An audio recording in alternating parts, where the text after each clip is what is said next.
안녕하세요, 펭귄입니다. 예전에 제가 필사하는 방법을 소개해드렸던 영상이 있었는데요. 오늘은 원서 읽기 방법에 대해서 한번 이야기해보려고 합니다. 필사하기도 바빠 죽겠는데 왜 원서를 읽어야 할까요? 저는 영어 공부엔 크게 두 가지가 있다고 생각을 해요. 첫 번째는 양에 집중하는 방법, 두 번째는 질에 집중하는 방법. 양에 집중하는 방법은 예를 들어서 영어 원서를 아주 다독 많이 읽는다든가, 아니면 팟캐스트를 그냥 흘려 듣는다든가, 아니면 미드 같은 걸 빙지 와칭 한다든가, 그런 방법이 있고, 질에 집중하는 방법은 좀 필사하기, 내가 어떤 양을 딱 정해놓고 그걸 열심히 익히고 이렇게 외우는 방법이 있고, 아니면 어떤 듣기 자료가 있었을 때 원어민의 발음을 한 문장 한 문장씩 끊으면서 내가 따라 읽는, 이렇게 자세히 공부하는 방법이 좀 질에 집중하는 방법이라고 생각을 하고요.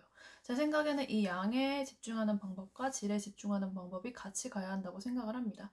일단 많이 듣고 많이 읽는 팟캐스트 듣기나 이제 원서 읽기 같은 경우는 패시브 있죠. 패시브 표현을 많이 늘려주는 것 같아요. 그러니까 내가 들었을 때 딱 이해할 수 있는 그런 이해의 폭을 넓혀주는 작업인 것 같고요. 필사나 이렇게 한 문장씩 따라 읽는 방법은 액티브, 내가 진짜 입으로 내뱉을 수 있는 표현을 익혀주는 훈련이라고 생각을 합니다.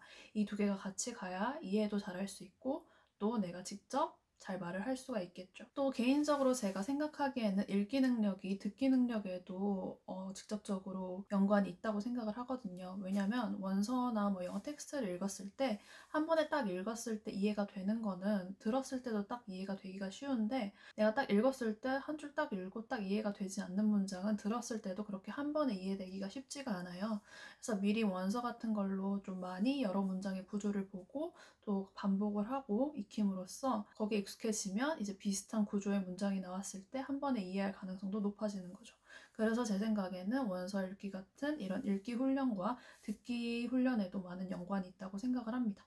그렇다면 어떤 원서를 읽어야 할까요? 제 생각에는 첫 번째 조건은 무조건 재밌는 걸 읽으셔야 합니다. 내가 특별히 덕질을 하는 분야가 있다면 그런 책부터 읽기 시작하는 게 좋아요. 내가 읽었을 때 재미가 있는 거, 게임 관련 서적이어도 상관없고 내가 좋아하는 드라마의 원래 소설 버전 이런 것도 상관이 없습니다. 영어 원서 읽기마저 공부라고 생각해서 막 원서 추천 목록 찾아서 순서대로 사서 읽으실 필요가 없다는 얘기죠. 덕질하면서 읽어도 좋고 또 원초적 흥미를 자극하는 그런 소설 있죠. 내가 진짜 바로 다음 이야기가 알고 싶다 이럴 정도로 흥미있는 책이어야 한다는 게 제 생각이에요. 안 그러면 끝까지 읽을 수가 없어요. 즉 막장 소설이어도 상관이 없고요. 오히려 그런 책들이 동기부여가 더 강하게 돼서 끝까지 읽을 수 있는 경우가 많습니다. 그리고 일단 서점에 가셔서 난이도를 봐야겠죠? 그런데 우리는 한국인이어서 그런 건지 딱 원서를 열자마자 하는 일이 내가 모르는 단어가 어디 있나 찾는 것부터 시작을 해요. 이미 눈으로 내가 모르는 단어가 어디 있는지 스캔부터 하고 있어요. 그래서 모르는 단어가 너무 많다면 주눅 들고 책을 닫아버리곤 하는데요. 마치 원서를 이제 단어 외우기 수단처럼 생각하게 되는 거예요. 사실 제가 그랬거든요. 근데 그러실 필요가 없어요. 일단 책을 하나 딱 들고 어떤 랜덤으로 페이지를 펴서 10페이지를 읽어봅니다. 모르는 단어가 나와도 그냥 상관하지 마시고 앞뒤 문맥을 살펴서 그냥 단어의 뜻을 이런 거겠거니라며 추측하면서 읽으세요.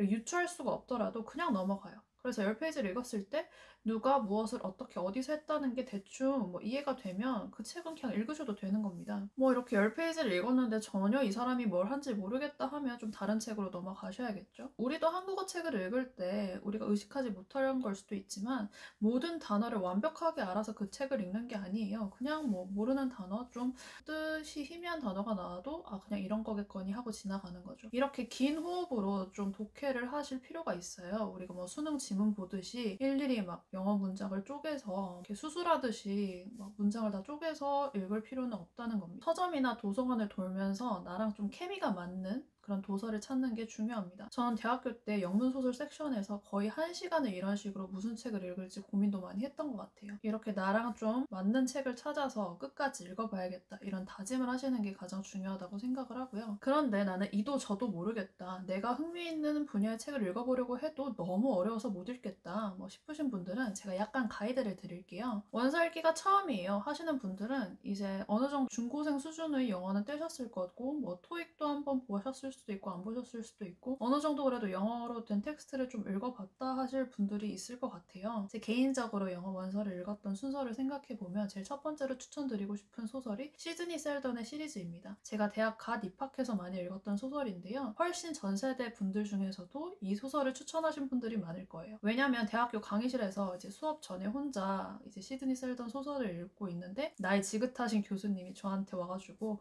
그 책은 나도 대학교 때 읽었는데 라고 저한테 말을 거신 경험이 있거든요. 그 정도로 얼마나 오래된 소설인지 아시겠죠? 시가적 배경이 1920년대도 있고 50년대도 있고 뭐 80년대도 있고 되게 다양한 시대의 스토리가 있어요. 통속 소설입니다. 좀 그냥 가볍게 읽기 좋은. 그런데 이렇게 오래된 소설책이라고 해도 다 필요 없고 굉장히 쉽습니다. 문장이 두 줄 넘어가기가 힘들 정도로 좀 문장이 간단하고 단어 난이도도 그렇게 높지가 않습니다. 아마 옛날에 영어 공부 좀 하셨다는 분이면 이런 시드니 셀던의 소설을 많이 추천을 해주셨을 거예요. 그런데 이렇게 쉬운 난이도에 비해서 굉장히 재밌습니다. 저도 엊그저께 한번 시드니 셀던 소설을 좀 펼쳐봤는데 좀 읽었는데 여전히 재밌더라고요. 시드니 셀던이 통속 소설의 대가로 알려져 있대요. 그래서 그런지 하나도 시시하지가 않아요. 아직도. 그리고 너무 재밌고 막장의 요소가 다분하고 좀 이렇게 묘사도 찐해서 좀 정신없이 읽을 수가 있습니다. 지금도 서점 가시면 페이퍼백으로 굉장히 좀 싼 가격에 구하실 수 있는 책이기도 합니다. 개인적으로 추천드리는 건 정말 재밌게 읽었던 건 Master of the Game이 있고요.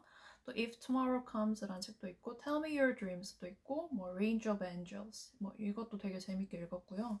근데 그 외에도 정말 유명한 작품이 많으니까 한번 더보기란에 링크를 참고해보세요. 두 번째로 추천드리는 소설 시리즈는 트와일라이트 시리즈입니다.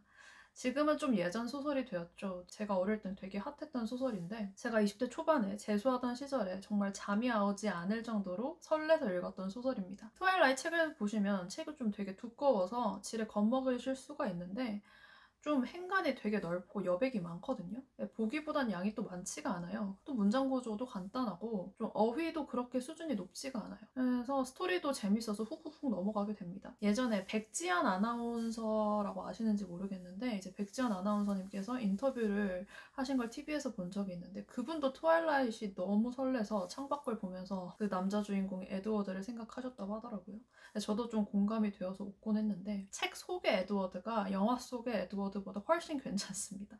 훨씬 멋지니까 한번 기회가 되시면 읽어보셨으면 좋겠습니다. 그 다음 세 번째로 소개해드릴 시리즈가 치킨 수프 시리즈입니다. 저는 치킨 수프 for Teenage Souls라는 시리즈를 많이 읽었는데 이거 같은 경우는 정말 제가 위로를 많이 받았던 책이에요. 20대 때 읽었는데도 좀 미국 10대들이 성숙하게 노는 면이 있어서 그런지 되게 20대 초반에 많이 위로를 받았던 것 같아요. 실제로 이제 미국 10대들이 이제 자기의 고민과 뭐 사랑에 대한 고민, 진로에 대한 고민, 가족 관계에 대한 고민들을 이제 편지글로 써서 그 편지글을 한 곳에 취합한 책이에요. 이게 정말 고전 중에 고전이고 시리즈도 정말 많습니다. 좀 부모의 이혼이라든가 위탁 가정에서 자란 이야기 이런 좀 어두운 얘기들도 많고 고민도 많은데 또 한편으로는 또 10대 때만 느낄 수 있는 설레는 일도 많고 또 친구 관계에 대한 고민, 거기에 대한 깨달음 뭐 이런 교훈도 되게 많은 책이어서 되게 재밌게 20대가 되어서도 읽을 수 있었던 것 같아요. 좀 그리고 무엇보다도 10대 청소년의 편지글이다 보니까 좀 구어체에 가까워서 실제 회화에서 쓰는 표현들이 되게 많이 나와요. 그래서 그런 표현도 많이 가져갈 수 있었던 책이었던 것 같습니다. 네 번째는 유베리 수상작입니다. 앞에 제가 설명드린 작품들이 그래도 좀 어렵다 하시는 분들은 아예 아동 청소년 섹션에서 재미있는 책을 찾아보셔도 될 것 같아요. 유베리 수상작이 이제 아동 문학의 노벨상이라고 불리는 그런 상인데요. 아동 도서지만 이제 성인에게도 많은 시사점이 있고 좀 교훈이 많은 뭐 이런 책들이 선정되고 있는 것 같습니다. 저는 좀 눈물 지으면서 읽었던 게 Number the Stars였거든요. 뭐 별을 헤아리며였나? 나치로부터 이제 덴마크 유대인을 구하고자 하는 뭐 그런 한 가족의 얘기였어요. 이웃집이 유태인 사람이어서 이제 이 가족이 유태인들을 구하려고 열심히 노력하는 그런 소설이었는데 되게 감동하면서 읽었던 것 같아요. 난이도는 아동 소설이지만 그 스토리의 깊이는 아무래도 수상작이어서 그런지 그렇게 얕지가 않습니다. 좀 어른들도 생각해보게 하는 그런 심오한 소설들이 많았던 것 같아요.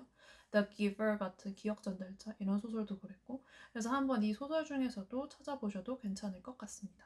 제가 앞에 소개한 소설들을 비롯해 내가 좀 책을 많이 읽게 되어서 이제 좀 원서를 읽을 수 있는 자신감이 생겼다 이러신 분들은 이제 서점 원서 코너에서 점점 내 흥미에 맞는 책을 자신 있게 고르시면 돼요.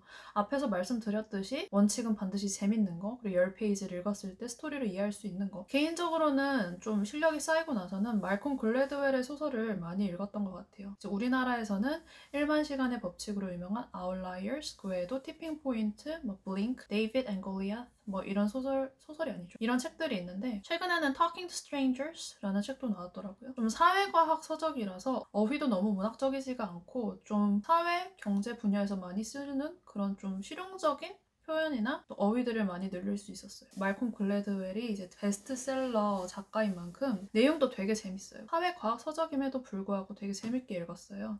그래서 말콤 글래드웰의 책도 편하게 읽을 정도가 되면 그 뒤에는 여러분들의 취향대로 자유롭게 선택해서 읽으셔도 되지 않을까 싶습니다. 또 영화로 제작된 책을 읽는 것도 되게 재밌어요. 예를 들어서 저 같은 경우에는 어릴 때 쇼포홀릭, Time Traveler's Wife, Eat, Pray, Love, Me Before You 이런 소설들을 영화가 나오기 제작하기도 전에 먼저 읽었었는데 그 뒤에 영화를 봤는데 이제 그런 비교하는 재미가 있더라고요. 소설은 어땠고 영화에선 이걸 어떻게 각색을 했고 또 일단 영화로 한번 각색이 되면 그 소설을 또 많이 사는 사람들이 늘어나면서 좀 읽은 책을 공유할 수 있는 커뮤니티 규모도 커지는 것 같아요. 그래서 훨씬 좀 더 깊이 있게 책을 이해할 수 있는 여지도 생기고 그래서 좀 영화랑 이게 타인으로 만들어진 그런 소설을 읽으셔도 괜찮을 것 같습니다. 렉사일 지수라는 게 있어요. 이게 이제 메타메트릭스라는 회사에서 만든 독서 지수입니다. 이제 책의 난이도를 측정하거나 독자의 독해 능력을 측정하기 위해 만든 지표라고 해요. 대략 이렇다고 하네요. 이렇게 미국 학년으로 나눠서 이제 이 학년의 미국 학생은 어느 수준의 책을 읽는지 이걸 좀 알 수 있는 지표라고 합니다. 책의 난이도가 어떤지 대략적인 평가를 하고 싶으면 그 책 제목 옆에 렉사일이라고 쳐서 구글링 하시면 그 책에 해당하는 좀 렉사일이 나옵니다. 렉사일이 안 나오는 도서도 많으니까 참고를 하시고요. 저는 예전에 좀 렉사일 지수를 많이 참고를 해서 책을 찾곤 했거든요. 근데 어느 순간부터 그렇게 큰 의미가 없다고 생각해서 사용하지 않게 되었어요. 왜냐하면 렉사일이 훨씬 높은 책인데도 너무 정신없이 재밌어서 읽은 책이 있었고 렉사일이 한참 낮은 소설인데도 너무 어려워서 너무 졸려서 닫았던 책도 있거든요. 예를 들어서 Eat, Pray, Love, 게이샤의 추억, 또 Memoirs of a Geisha 이런 거는 다 렉사일 지수가 1000, 1100 이랬거든요. 되게 미국 중고생이 읽은 수준의 소설이었는데 이건 너무 재밌어서 푹 빠져서 재밌게 읽었는데 Life of Pi 있잖아요. 그게 렉사일 지수가 한 800인가 그랬어요. 근데 여름에 이거 읽었는데 너무 재미가 너무 졸린 거예요. 그래서 팥빙수를 시켜서 먹으면서 읽으려고 노력을 해도 너무너무 잠이 왔던 기억이 있어요. 그래서 이 렉사일을 너무 신봉하실 필요는 없고 앞서 말씀드렸듯이 이 책이 나한테 얼마나 재밌는가 이걸 먼저 생각하시는 게 흥미 위주로 책을 고르시는 게 좋을 것 같아요. 그냥 내가 읽은 책의 렉사일은 한 이 정도구나. 미국의 이 정도 학생들이 이 정도 책을 읽는구나 라고 그냥 참고하시는 용도로 사용을 하시면 좋을 것 같아요. 그럼 원서는 어떻게 읽으면 될까요? 원서를 어떻게 읽는다라는 막 엄청 특별한 방법은 없습니다. 그냥 읽는 건데요. 제가 최근에 다 읽은 The Joy Club이라는 책을 예시로 사용해서 보여드릴게요. 첫 번째로는 일단 그냥 읽습니다. 쭉쭉쭉쭉. 여기서 지향하셔야 할 게 있습니다. 바로 이렇게 책을 읽다가 이렇게 모르는 단어가 나온다. 그래서 바로 인터넷에 찾습니다. 그 다음 이해합니다. 근데 모르는 단어가 또 보입니다. 바로 찾습니다. 이해합니다. 이렇게 맥을 끊으면서 읽으시면 안 된다는 겁니다. 그냥 스토리의 흐름을 타고 쭉쭉쭉 가다가 모르는 단어가 나오면 제가 이렇게 지금 표시했듯이 형광펜이랑 연필로 표시만 해두세요. 절대 찾지 마세요. 절대 찾지 마세요. 그냥 이야기를 즐기는 데 집중하세요. 정말 이걸 안 찾으면 스토리에 지장이 간다, 궁금해 미치겠다 이런 것만 찾으세요. 제 생각에는 한 책에 그런 단어 한 개 나오기도 힘들 겁니다. 거의 사람 사물을 묘사하는 특이한 형용사거나 다양한 웃음, 걸음 방법 등을 묘사하는 동사일 겁니다. 도저히 이 사람이 무엇을 한다는 건지 모르겠다, 무슨 말을 하는 건지 모르겠다가 너무 빈번하게 나오면 내 수준에 비해서 너무 높은 책인 겁니다. 그게 아니라면 그냥 표시해놓고 그냥 쭉쭉쭉쭉 읽으세요. 그 책에 있는 모든 단어를 알아야 그 책의 감동을 느낄 수 있는 게 아닙니다. 장단컨대 이렇게 읽으셨어도 줄거리도 알고 있고 또 책도 감동적이었을 겁니다. 두 번째는 단어 찾기입니다. 이제 그 감동을 기억하면서 단어를 찾기 시작합니다. 책을 읽었으니까 이제 끝 하셔도 분명 독해 능력 향상에 도움은 되었겠지만 그래도 다음에 더 높은 수준의 책을 읽고 싶다면 단어를 찾기 시작합니다. 여기서 또 영한사전을 찾아요, 영영사전을 찾아요 궁금해하실 분들이 있을 텐데 저는 이렇게 다 원서를 다 읽은 경우라면 영한사전을 찾는 것도 나쁘진 않다고 생각하는 주의예요. 영한사전을 지향하고 영영사전을 찾아야 하는 이유가 문맥에 어울리는 단어를 알기 위함이잖아요. 그런데 이미 이렇게 원서에 내가 모르는 단어를 다 표시를 해놓은 상태니까 어떤 맥락에서 쓰이는지에 대한 예문은 우리가 다 갖고 있다는 거죠. 그러니까 읽고 외우기 쉬운 영한사전을 찾아도 크게 무리는 없다고 생각해요. 영한사전 뜻을 보고도 도저히 뜻이 모호하다, 모르겠다 싶은 것만 영영사전으로 찾아보는 편입니다. 저는 여러분들도 많이 아실 수 있는데 퀴즐렛이라는 사이트에 단어를 정리해두고 있습니다. 암기 카드를 자동으로 만들어주는 사이트인데요. 단어를 입력해두면 자동으로 퀴즈가 만들어져서 그 퀴즈로 학습을 할 수가 있습니다. 가지를 치다 베어내다. 뭐였죠? Love off. Love off. 맞았네요. 퀴즐렛이 좋은 게 이렇게 영어랑 한국어로 설정을 해두면 이렇게 제가 스컬이란 단어를 이렇게 영어로 쓰면 빅데이터를 기반으로 만든 한국어 뜻을 알아서 찾아주거든요. 그래서 이렇게 쉽게 정리를 하니까 금세 책에서 모르는 단어를 한 번에 정리를 할 수가 있습니다. 이걸 정리해서 이렇게 컴퓨터에서 그냥 학습을 해도 되고 핸드폰에도 퀴즐렛 앱이 있어서 이 카드를 핸드폰으로 학습할 수도 있습니다. 다 외우고 나서는 다시 이렇게 원서로 돌아가서 이제는 뜻을 알겠죠? 그래서 그 뜻을 외운 거를 바탕으로 이 책을 전체 다 읽지 말고 내가 표시한 부분만 읽어보는 겁니다. 내가 표시한 부분의 문장만 읽어보는 겁니다. 그러면 훨씬 기억에 남을 수가 있겠죠. 좀 더 책의 내용도 뚜렷하게 기억에 남고요. 사실 그때그때 단어를 찾는 게 아니라 한 번에 찾는 거라는 차이밖에 없지만 이제 원서를 읽는 이유가 모르는 단어 찾기 활동이 아닌 그 책의 스토리를 알기 위한 과정이라고 생각하시면 좋을 것 같아요. 그래야 이 원서 읽기 진정한 재미를 알게 되실 거니까요. 번역서가 아닌 원서로 주는 감동은 정말 벅찹니다. 그 감동 때문에 계속 원서를 읽을 수 있는 것 같아요. 이렇게 별거 없지만 할 말은 많았던 제 원서 읽기 방법이었습니다. 스티븐 크라센이라는 언어학자가 이런 말을 한 적이 있대요. We acquire language in one way and only one way. When we get comprehensible input in a low anxiety environment. 스트레스를 받지 않는 환경에서 이해할 수 있는 인풋이 있어야 언어를 습득할 수 있다는 말인데요.